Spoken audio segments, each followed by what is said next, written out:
You ready? Okay. You done? You Yeah, started? all right. Okay. You started? Yeah. Oh shit. Okay. Sorry. Sorry, that was stupid. Okay, so hi. I've been getting a lot of questions about my pregnancy and my labor and how it went. So I decided to do this video to share with you all my techniques that I used and how I prepared for everything. So if you want to find out what happened, watch the video. Okay, so in my third trimester, I got a birthing ball. Lies. Okay, my third trimester, I really emphasized the water drinking. I emphasized the healthier eating and the exercise to better prepare my body because I was extremely tired my entire pregnancy and I wanted to make sure that I had enough energy for the big day. I started my birth plan. I just got a rough sketch of it, and as I did more research, I kind of tweaked it and perfected it to what I really wanted and tailored it to my actual needs. I got a doula.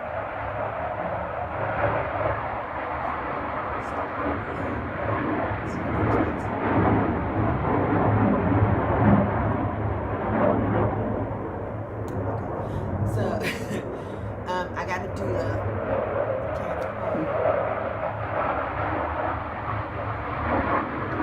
It's like the longest airplane ever.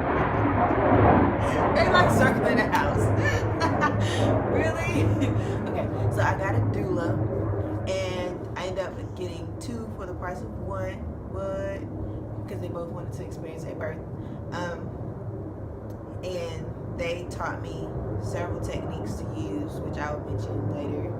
And I also started to build my support system, like with my peers and everything like that. I wanted to make sure I had people in the room with me that were experienced, that have done this before, that know how to work well under pressure. I wanted to make sure they were willing to help regardless, or do whatever they needed to do to make sure I was comfortable. I wanted to make sure I had people around me that were looking out for me and take care of me first, because it is about me and the baby. And I wanted to make sure that I didn't have anybody around me that got on my nerves. I mean, Trey, he be sometime, but for the most part, I wanted to make sure I didn't have like anybody who was kind of iffy or that's been here or there. If I probably had my mom in the room, she'd probably get on my nerves, even though she's a sweet lady. She'd be holding it down. She'd get on my nerves. When I'm mad, I'm in discomfort. So yeah, be sure you're very, very selective about who you're bringing into the room with you. You don't want your homegirl just chilling in the corner, Instagramming everything, not really doing nothing because it's gonna piss you off. You want to make sure you have someone there that's actually there for you and for your baby, and make sure that you're their main concern. So yeah, that's the end of that. It's not like it landed in front of the house. All right. So once I got into like the 30-week range, that's when my Braxton Hicks really kicked up, and my discomfort really kicked up a lot, like not being able to sleep, get comfortable, stuff like that. I purchased a birthing ball, which is really an exercise ball. I made sure I pumped it up very, very firm, and I kept it wherever I was. Like if I was in the living room, I made sure it was there. If I was in the bedroom, it was there with me. I would sit on the ball, bounce on the ball, just bounce up and down. I would use it, I would get on my knees and use it as a support just for the duration of the contraction or whatever. But we'll demonstrate that in another video. I also purchased essential oils. My favorite were lavender and peppermint. I would put them in a warm bath, a couple of drops in the warm bath, and sit in the warm bath for a while until they subsided. I would put them on a cloth and like smell them, put them next to my bed so I could smell them. Or I would light candles with the scents or whatever to keep the room calm and get the smells going. It really helped calm me down. I had a rice pack. I made a homemade rice pack. You can also buy them at a store like Walmart or whatever, or you can use a heating pad, ice packs, whatever helps you. I made mine out of an old sock and some brown rice. You put it in the oven, warm it up, and apply it right directly to where the area is that's really bothering you. Um,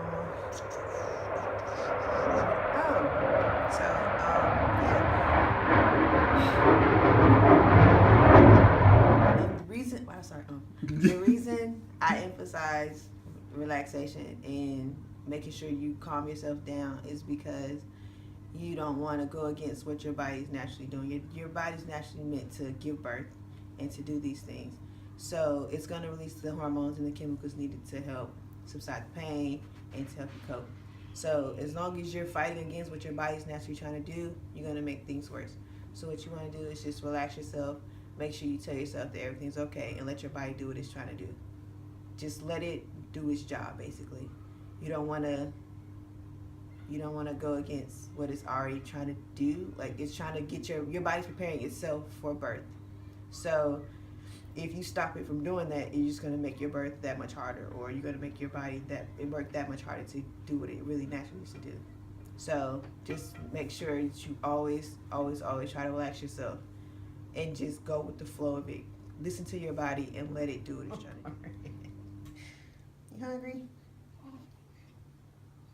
Okay, she's hungry. Pause for the cause. Baby gotta eat. So, my labor was pretty fast. Everybody was like really shocked how fast and easy it went. It all started Sunday night at 11. Okay, so my labor was pretty quick. Because she looking at you. Like, no, you ain't. But my contraction started Sunday night around 11. I thought they were just regular Braxton Hicks.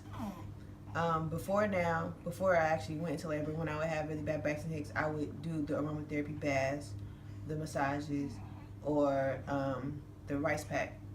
But for some reason that night, I just didn't want to do any of it. I just sat on my birthing ball and bounced on it to try to alleviate the pain. That's another thing I would normally do. They intensified, so I just went on and went to the hospital. I was about 1.5 centimeters when I first got there, and they admitted us around midnight. They hooked me up to the IV. I told them I wanted to be as mobile as possible, so they gave me the Headlock IV, and they had the wireless monitors charging for me.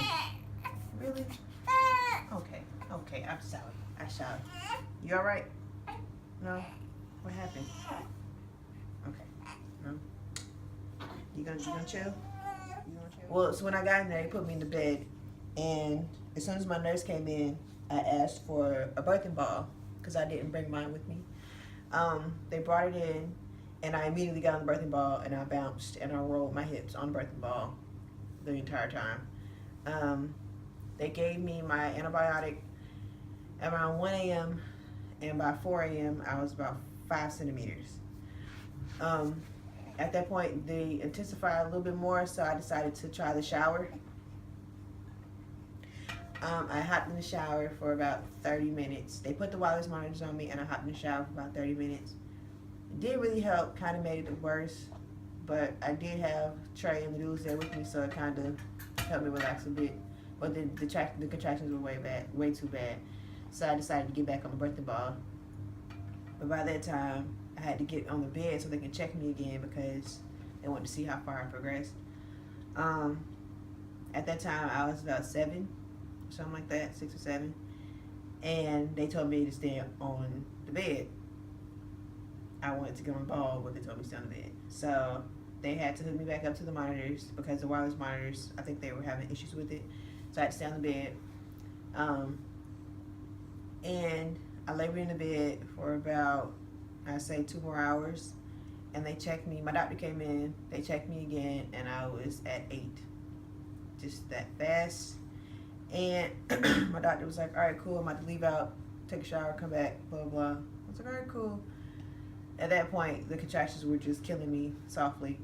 I was practicing my breathing, but by that point, I was done breathing. I was trying not to, I just forgot everything. Everything just went out the window until my doulars and Trey reminded me to breathe and to calm down and that I got it. They made sure that they kept repeating that. About I say another hour later, doctor came back in, checked me again, because I had the really intense urge to push. She's like, no, don't push it too soon, blah, blah, blah. But I was like, yeah, I know my body's telling me what it wants to do, My body's pushing, and I'm not, it's involuntarily pushing or whatever. So I told her, and she checked me again, and it was time to go. So they prepared the room. I pushed for about 20 minutes, and she came out. Really was, yay! Woo. Yeah. I can't see your mouth.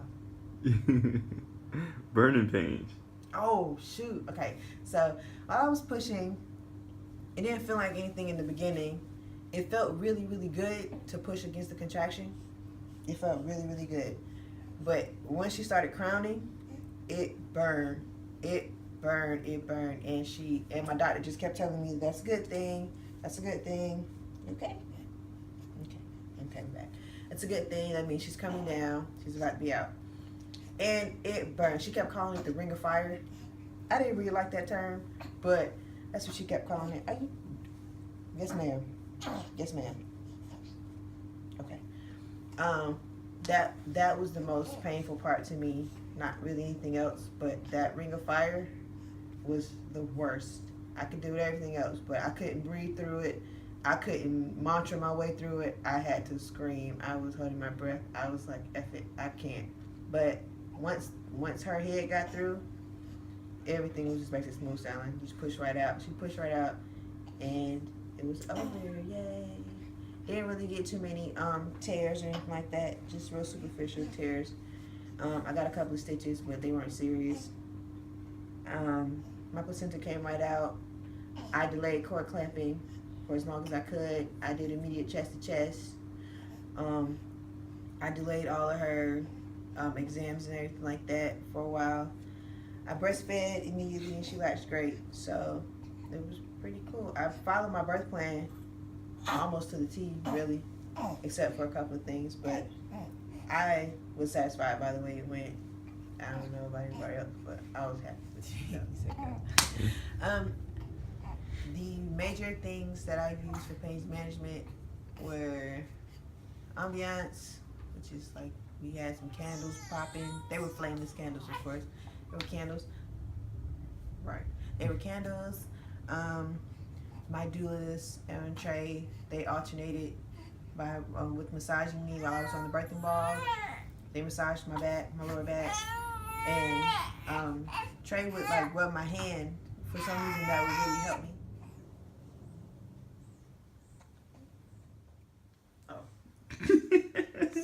So something as simple as a touch of the hand, maybe forehead, wherever you like to be touched. That really helped a lot. The shower, even though I didn't stay in that long, it did help while I was in there. I was just over it because it was hot and I was uncomfortable. Different breathing techniques I used. My favorite was the mooing. It's basically deep breath in, move out. It sounds stupid now, but when you're actually in the thick of things, it actually helps. We'll definitely demonstrate more of those. Be a little bit less talking, more demonstrating in the next video. So if you want to see how I use the birthing ball and something as simple as a neck scarf, like that you use to get flowery wood, to help with pain management, then they would be in that next video. So check that one out. But yep. Ding ding ding. I think that's everything on my list. Wiggling my toes, damn it. I was like, ding ding ding.